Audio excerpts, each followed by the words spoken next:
I came back early from a weekend getaway with my friends to surprise my husband, Ethan, and overheard him on a call that shattered my world.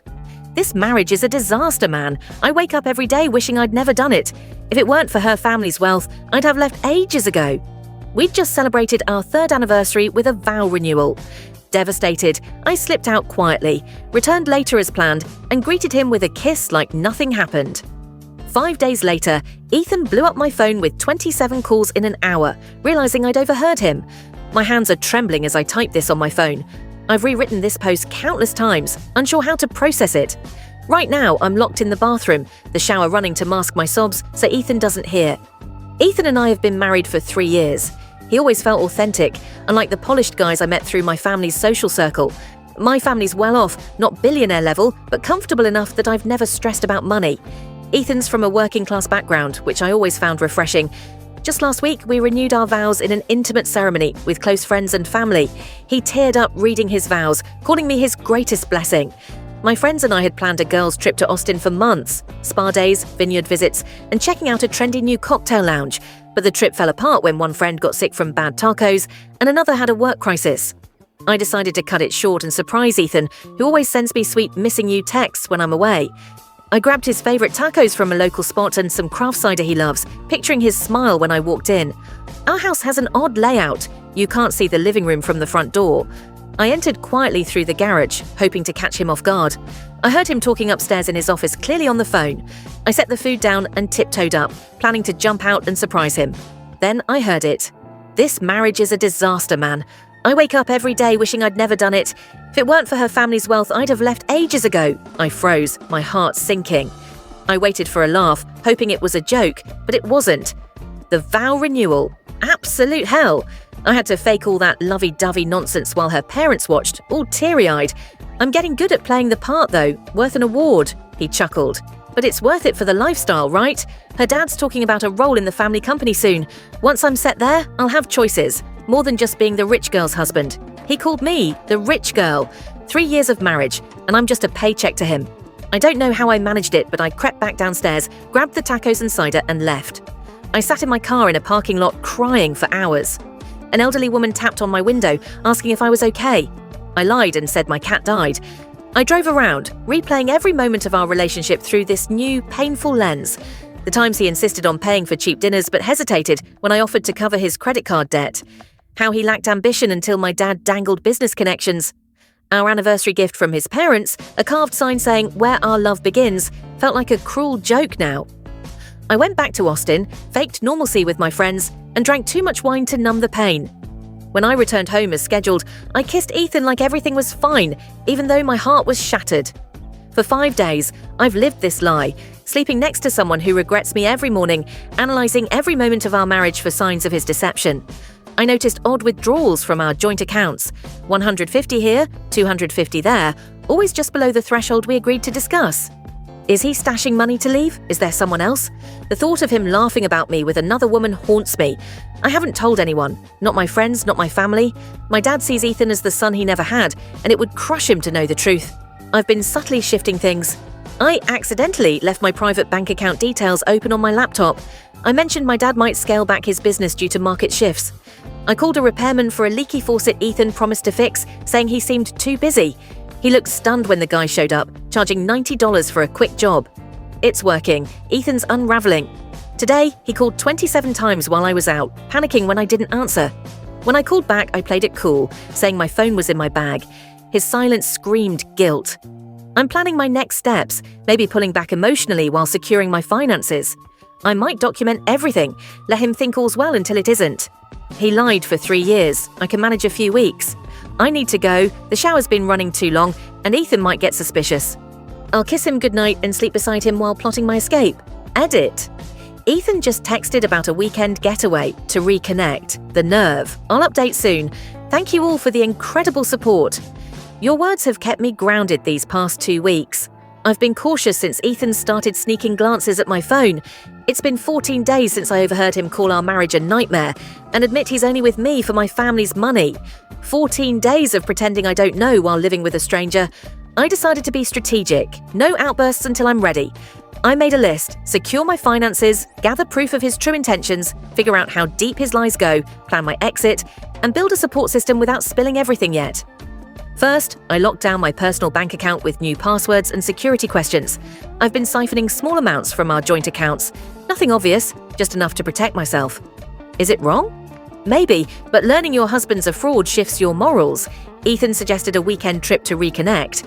I countered with a stay at my family's old lake cabin instead of the fancy hotel he wanted. His disappointment was obvious, though he hid it with a "whatever you want, babe." It's clear now, he pushes for lavish plans when he thinks my family's footing the bill but gets frugal with our money. The cabin trip was telling.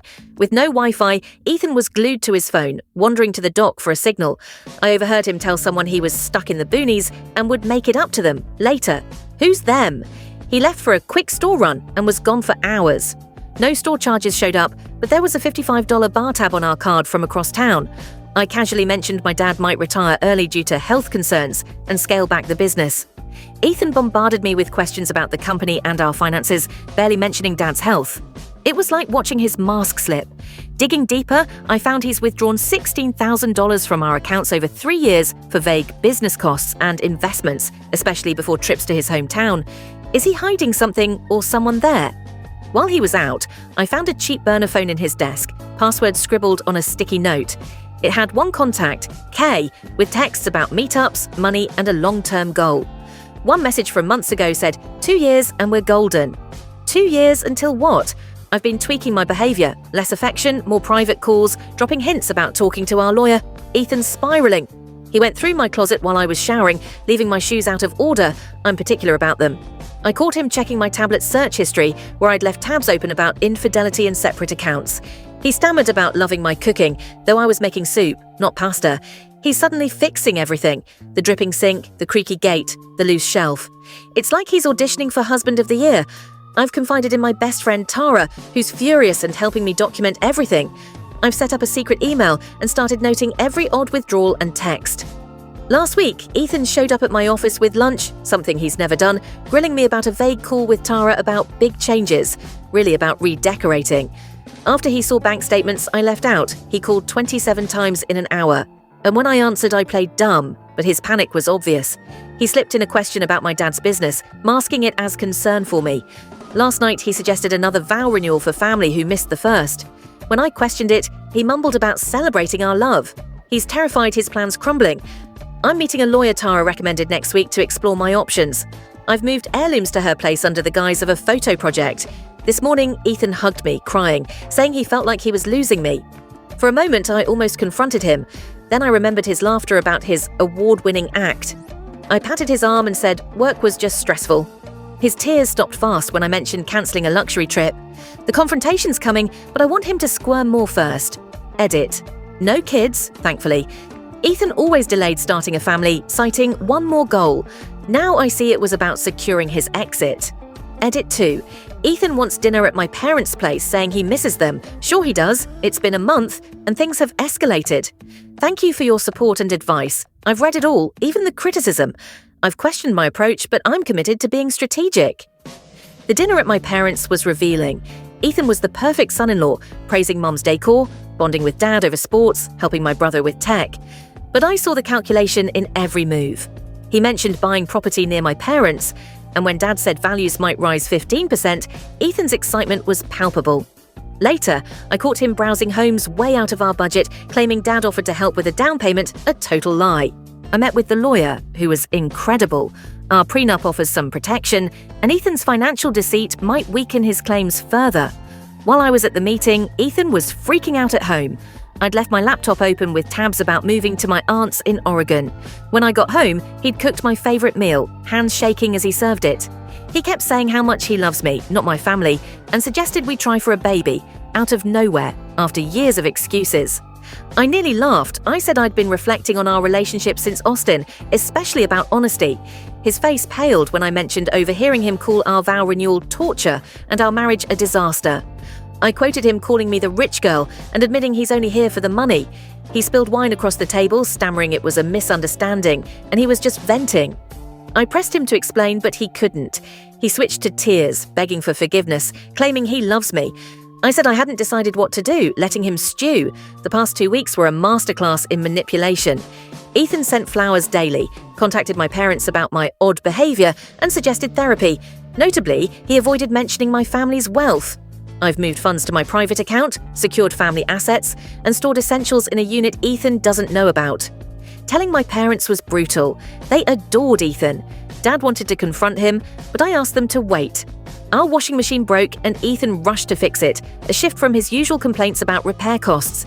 At a friend's party, someone mentioned a man scamming his wealthy wife. Ethan went silent, staring at his plate. On the drive home, he asked if we were okay. I told him to check his conscience. He flinched. This morning, he was flipping through our wedding photos, claiming nostalgia, but I saw panic.